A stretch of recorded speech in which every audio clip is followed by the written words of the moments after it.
નમસ્તે વિદ્યાર્થી મિત્રો, ધોરણ 6 વિષય ગણિતમાં આજે આપણે પાયાના આકારોની સમજૂતીમાં આપણે જોશું. આગળ તમારો પાઠ 5 છે એ આગળ જોશું. તો કે પાઠ્યમાં પેજ નંબર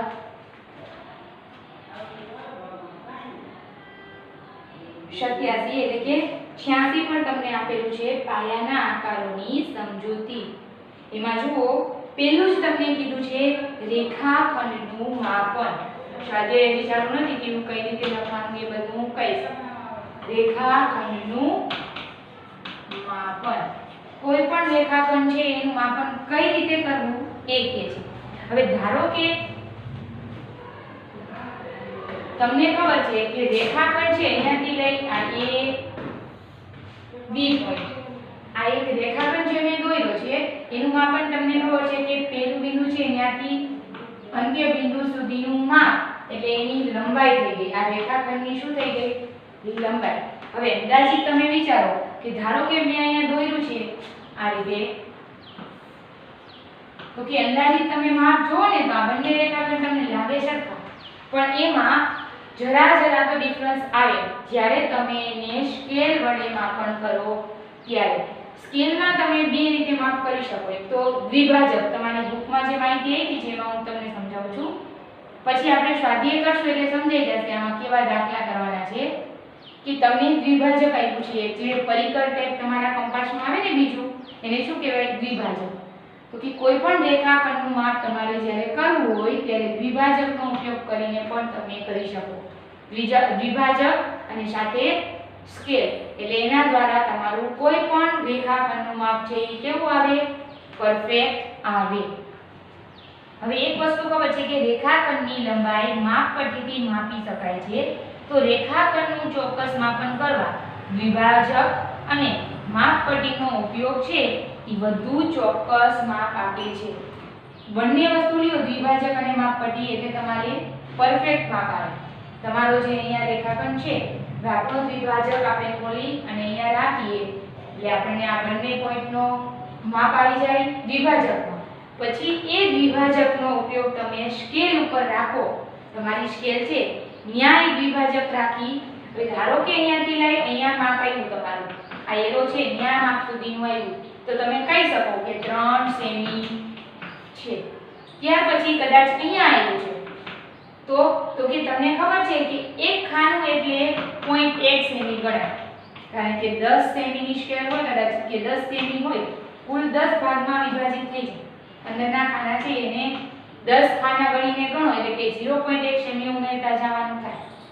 1 2 3 4 પછી 5 એમ વિચારીએ એટલે કે અંદરના જે 4 ખાના છે, એક ખાનું તમે અહીંયા તમને જે આપી છે તમારી બુકમાં એ મીમીમાં ગણતરી થાય કે 1 મીમી એટલે એ વસ્તુ યાદ રાખવાની. 1 મીમી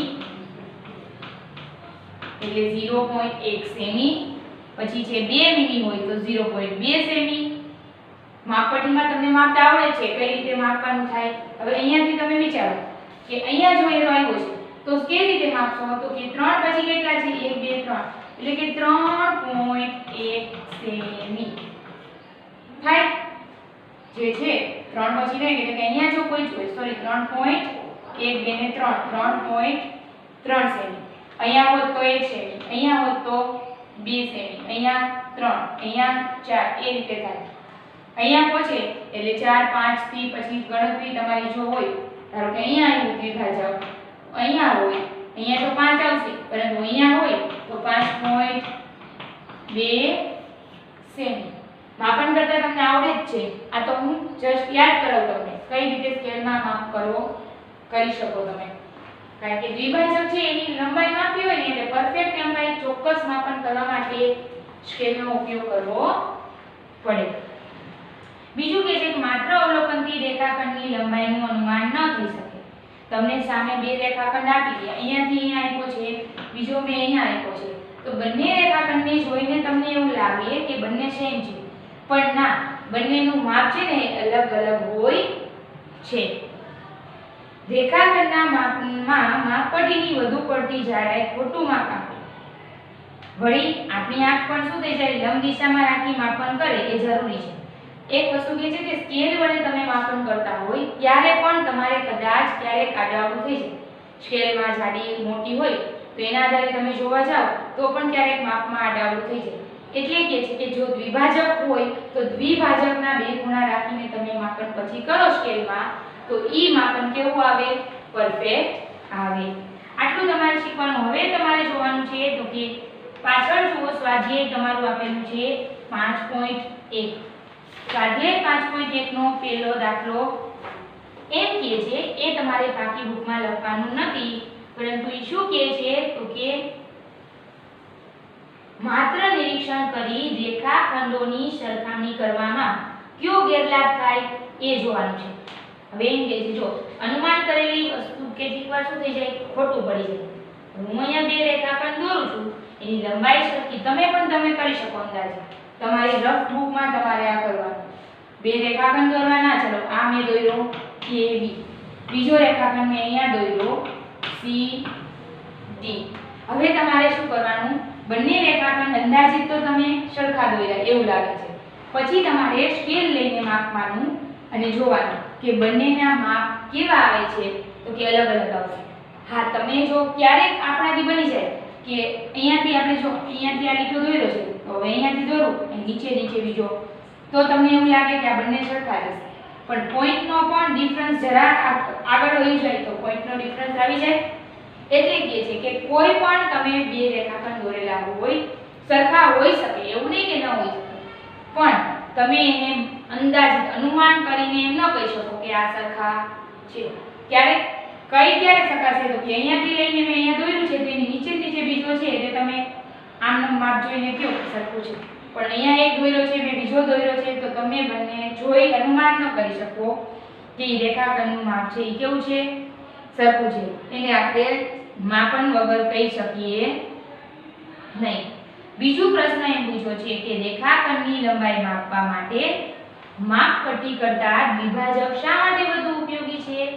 તો કે માપપટ્ટી વડે રેખાખંડની લંબાઈ આપણે માપીએ તો કેટલીક વાર પૂરેપૂરું સાચું માપ મેળવી શકાતું નથી, કારણ કે માપપટ્ટીના જે અંકો હોય એમાં પ્રમાણભૂતતા કે માપપટ્ટીની જાડાઈમાં ક્યારેક આપણને ફેરફાર થઈ જાય તો એવી ભૂલ આવે માપપટ્ટીમાં. તો એના કારણે આપણે માપપટ્ટી વડે પણ ક્યારેક ચોકસાઈથી માપન કરી શકતા નથી. જો દ્વિભાજકનો ઉપયોગ કરીએ તો દ્વિભાજક તો આપણે અહીંયાથી બે બિંદુ લઈને જ રાખ્યું હશે, એ બિંદુ લઈને આપણે પછી સ્કેલમાં એનો માપપટ્ટી ઉપર રાખીશું એટલે પરફેક્ટ માપ આવશે. એમાં તો જાડાઈ કે આપણને કાંઈ નડવાનું નથી.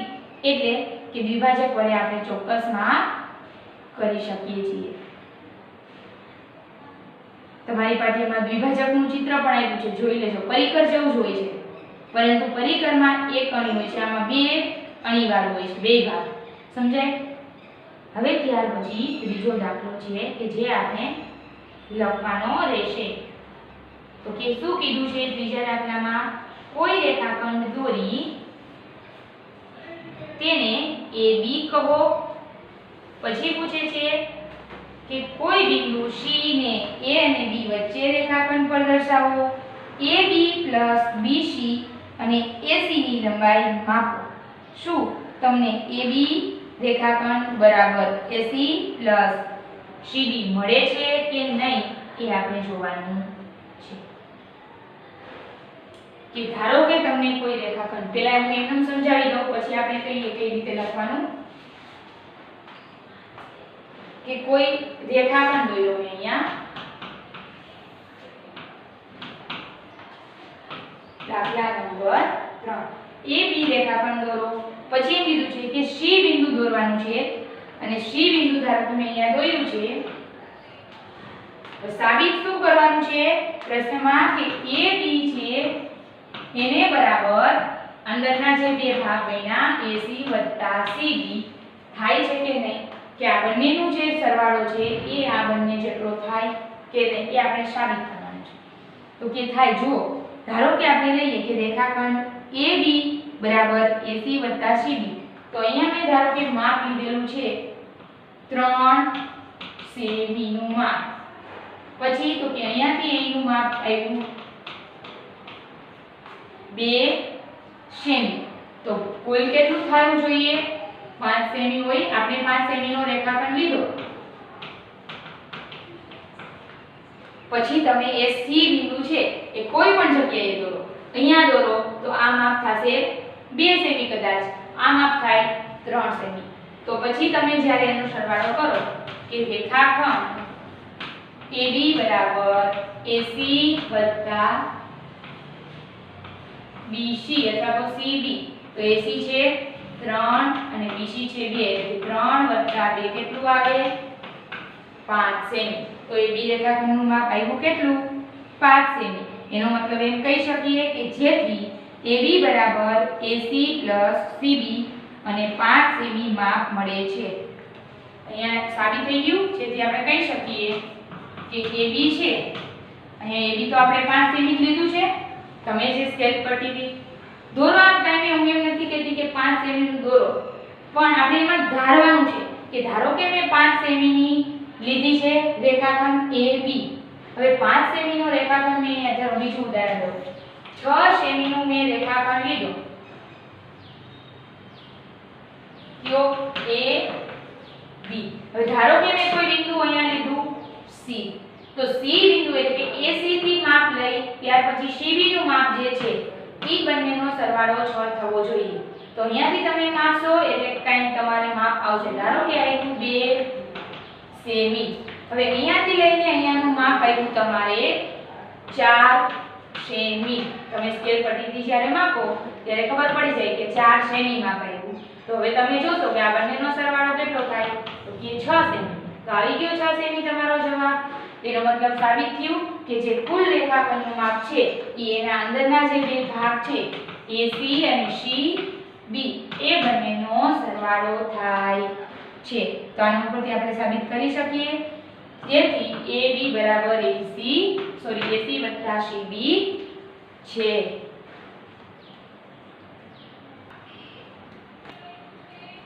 જુઓ તો કે તમારે લખવાનું સમજાય છે. આપણે અહીંયા ધારી અને સમજવા માટે ખાલી લીધું છે માપ, કે કોઈ પણ 5 સેમી નું આપણે લીધું છે, એવી જ રીતે 6 સેમી નું વિચારીએ.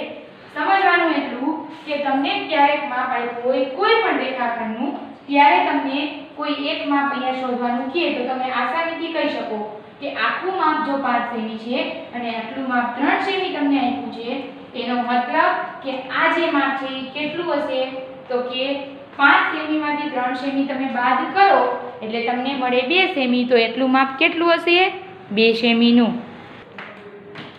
ત્યાર પછી જુઓ તો કે આ દાખલો તમે આ રીતે કરી શકો. તો તમારે ખાલી લખવાનું આટલું છે કે એક રેખાખંડ દોરી નાખવાનો. અહીંયા તમે સાબિત કરી દીધું કે 3 + 2 એટલે 5 થાય. એનો મતલબ કે તમે જો 5 સેમીનો રેખાખંડ લીધો છે, વચ્ચે કોઈ પણ જગ્યાએ તમે C બિંદુ લીધું હોય, 3 + 5 આવ્યું. હવે તમે આ રીતે કયો, ધારો કે તમે C બિંદુ અહીંયા લીધું, હવે આટલું માપ 1 સેમીનું હોય તો આ માપ કેટલું હશે? તમારા સ્કેલ માપ મુજબ 4 સેમી, મતલબ 1 + 4 તો પણ શું થાય? 5 સેમી. એ રીતે પણ આપણે કહી શકીએ. ખાલી સાબિત કરવા માટે આપણે અહીં લખવાનું છે. રેડી? તો આ તમે કહી શકો. ત્યાર પછી એમ કીધું છે, હા આ વસ્તુ છે હું ફોટો પાડીને મોકલીશ ત્યારે તમે લખી લેજો, વિડિયો જોઈને લખવું નથી. દાખલા નંબર 4 અત્યારે ખાલી સમજી લો તમે. દાખલા નંબર 4 ની રકમ વાંચો બધા પાઠ્યમાંથી. શું કહે છે? તો કે જુઓ, રેખા પર 3 બિંદુઓ A, B અને C છે. જો AB બરાબર 5 સેમી, BC બરાબર 3 સેમી અને AC બરાબર 8 સેમી હોય તો કયું બિંદુ બાકીના બેની વચ્ચે હશે? તો કે રેખા પર 3 બિંદુ કીધા આપણને. ક્યાં ક્યાં કીધા?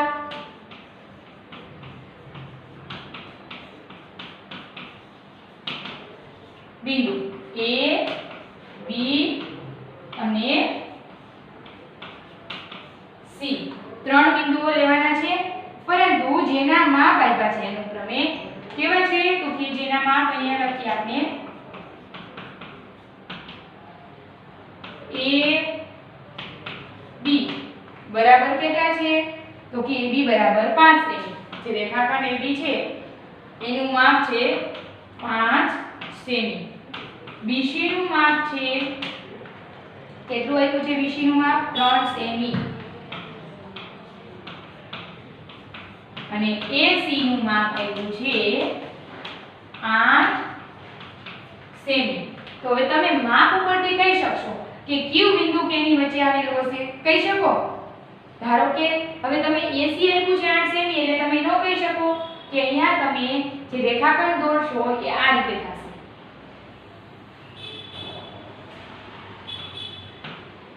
AC બિંદુ આવશે, ઈ કેટલું છે એનું માપ?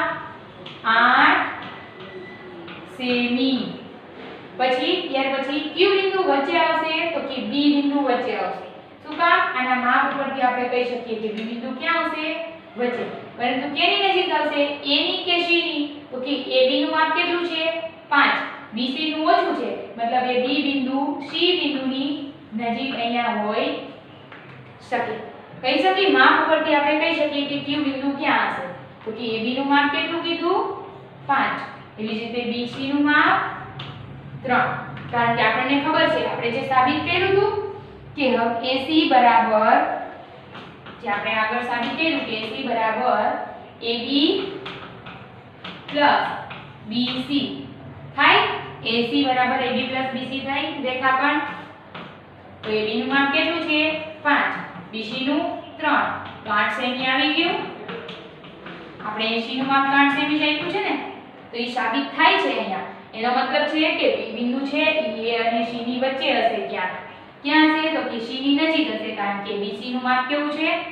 ઓછું છે. હવે તમે એમ કહો કે BC બરાબર, આ સૂત્ર ઉપરથી આપણે BC નું માપ જોતું હોય તો શું કહી શકીએ કે BC રેખાખંડ જોતો હોય, જ્યારે BC નું માપ આપણે જો જોતું હોય તો શું થાય? AC માંથી AB બાદ કરી આવી જાય છે કે નહીં ઈ સાબિત કરવાનું છે. ખબર છે 3 સેમી છે, પણ પહેલા સાબિત કરીએ. તો AB બરાબર શું હોય? AC minus AB. AC કેટલા છે? 8 માઈનસ AB કેટલા છે? 5. તો 8 માઈનસ 5 3 સેમી.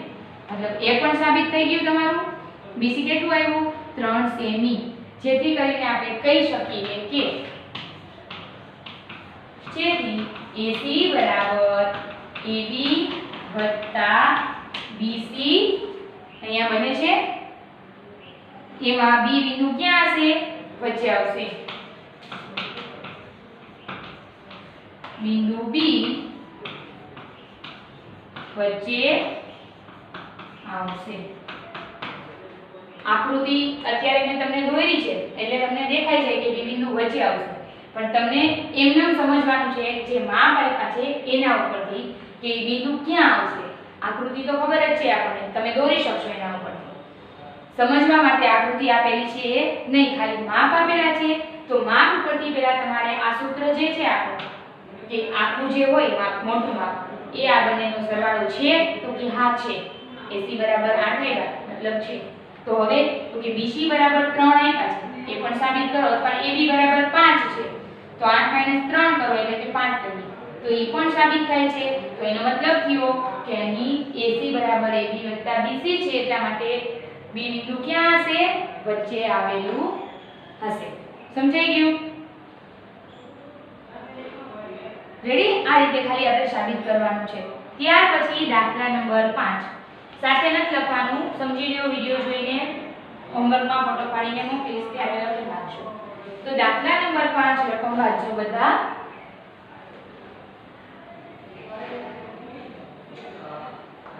આ બધા ભૂમિતિના દાખલા છે. આમાં તમારે શીખવાનું, સમજવાનું વધારે આવશે. યાદ રાખવાના મુદ્દા, અમુક પોઈન્ટ હોય એ બધા યાદ રાખવા પડશે. દાખલા નંબર 5 માં એમ કીધું છે કે ચકાસો D બિંદુ એ AG નું મધ્ય બિંદુ છે.